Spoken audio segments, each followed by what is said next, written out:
Here's a little tip, guys. We're obviously, this is a new boat to us, so this is a job that we haven't done before.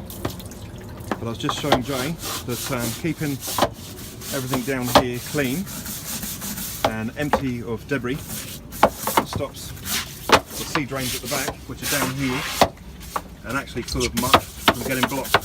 So what we're going to do here is give this a good old scrub up, make it absolutely spotless, hose it down, and then we're going to make sure that the water's running freely from the here, so that should we take a big old lump over the back, it's going straight out the back and we'll lose all the weight straight away. So this is how she is at the moment, and we'll give you a little view of how it looks when we finish.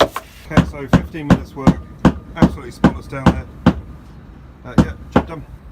Easy job, but well worth doing.